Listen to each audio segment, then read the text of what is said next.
Eh bah, ça fait un moment qu'on n'avait pas fait un thread d'horreur, dis donc. J'avoue, j'étais un peu happé par les avez-vous déjà vu, mais c'est le format qui m'a permis de gagner le plus d'abonnés. Bon, ok, c'est pas non plus ouf, mais pour moi, à mon échelle, c'est vraiment très cool. Et d'ailleurs, on va souhaiter la bienvenue à tout ce beau monde.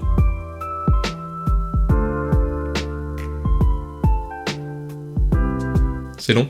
Là, on va partir sur un thread d'horreur d'un abonné qui a souhaité rester anonyme. Ce qui m'amène à vous dire que vous pouvez m'envoyer vos threads d'horreur personnels, réels, attention, sur mon adresse pro, on va dire ça comme ça, qui est dans la description de la chaîne. Allez, let's go!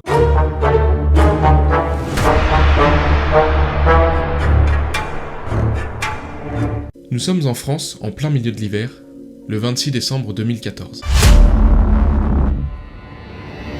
Dehors, il fait froid.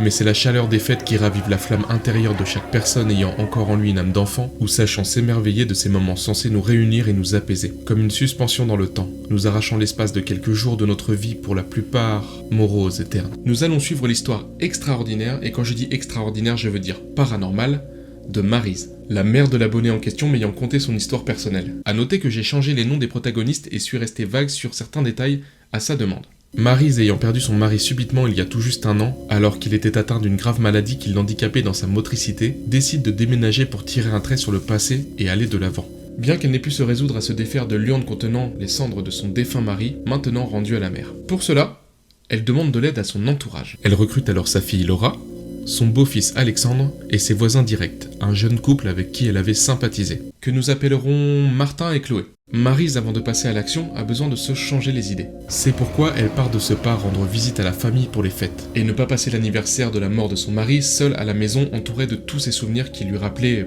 sa présence. Laura, quant à elle, au même moment, rend visite à sa meilleure amie qui habite à 60 km d'ici. C'est durant un après-midi quelconque que Martin et Chloé se mettent à la fenêtre pour papoter et fumer une cigarette. Soudain, ils sont coupés dans leur conversation par des bruits anormaux provenant de chez la voisine. Ils restent là à tendre l'oreille, pour tenter de discerner ce qui pouvait bien se passer dans ce brouhaha. Ils décrivent ces bruits comme si on déménageait des meubles, et une voix masculine se fait également entendre. Martin appelle de suite Laura et lui demande étonné. Hey, salut Laura, bah alors, tu devais pas prévenir pour le déménagement ? Bah oui, mais c'est qu'en janvier, pourquoi ? Martin, interloqué et surpris, explique la situation. Ah, et... ce ne serait pas Alex qui a commencé le boulot tout seul ? C'est impossible, il s'est cassé la jambe au rugby. Martin faisant alors les yeux ronds, ayant peur de comprendre ce qui était en train de se passer, explique rapidement la situation à Chloé et décide d'aller voir en gardant Laura au bout du fil. Arrivé devant la porte d'entrée de Maryse, il colle l'oreille contre la porte et entend à nouveau ce brouhaha, comme si quelqu'un déplaçait un meuble puis montait les escaliers avec pénibilité et le pas lourd. Peut-être était-ce un voleur chargé d'un objet lourd qui monte péniblement les escaliers. Lorsque... Eh merde! C'est sûr. Il y a bien un intrus dans la maison. Martin prend son courage à deux mains et sonne à la porte tout en toquant de façon frénétique, en espérant faire fuir le voleur. Mais rien n'y fait. Ils entendent les meubles se déplacer, quelqu'un monter les escaliers. Sont-ils plusieurs ? Eh merde! Exactement comme la première fois. Laura, quant à elle, décide de prendre la route avec son ami à toute allure pour les rejoindre. Martin n'ose pas rentrer, mais reste sur le pied de garde avec Chloé pour potentiellement apercevoir quelqu'un sortir. Mais ils ne peuvent que constater auditivement la même scène se répétant comme un disque rayé. Les fenêtres étant fermées, il leur est donc impossible d'avoir de la visibilité sur l'événement. 45 minutes passent et Laura arrive, accompagnée de son ami. C'est incompréhensible. Écoute ce qui se passe à l'intérieur. Laura, stupéfaite, insère la clé dans la serrure, prend un temps de pause et déverrouille. Pose la main sur la poignée et ouvre la porte. C'est à ce moment même que le brouhaha s'estompe, laissant place à un silence assourdissant. Et une vague de froid les englobant à l'instant où ils passent le pas de la porte. Mais personne.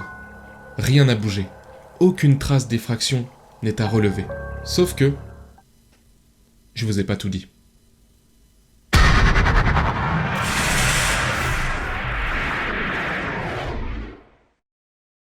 Nous sommes en France, en plein milieu de l'hiver, le 26 décembre 2013. Frédéric, le papa d'un abonné, alors atteint d'une longue et douloureuse maladie handicapant sa motricité, est en train de petit déjeuner alors que Maryse, sa femme, est encore au lit, récupérant suite aux excès de la veille à Noël. Alors qu'il avale la tartine grillée qu'il venait de beurrer, les petites miettes de pain s'introduisent dans le mauvais trou et entravent sa trachée. Étant fortement affaibli par la maladie, il a besoin d'une aide pour lui taper dans le dos. Frédéric trouve alors une force intérieure pour pousser la table, se lever péniblement, tout en essayant de se décoincer la trachée. Arrivant aux escaliers, il réussit à se hisser tant bien que mal, gravissant cet exploit par rapport à son état. Arrivant enfin devant la chambre où se trouvait sa femme, il trébuche. Et merde! Il se cogne alors la tête sur l'encadreur de la porte d'une telle force qu'il en perdra la vie.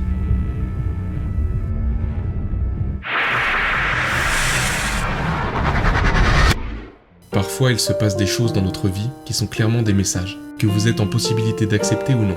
Vous avez le choix d'en avoir peur, d'en être méfiant, ou que celui-ci vous réconforte dans l'espace d'un espace-temps. L'être humain et la science n'ont pas encore tout résolu ni découvert. Alors j'aurais envie de garder cette petite part de mystère bien au chaud dans mon esprit, et si croire en quelque chose qui vous dépasse vous rassure et vous aide à avancer, alors qui sommes-nous pour vous empêcher de rêver ?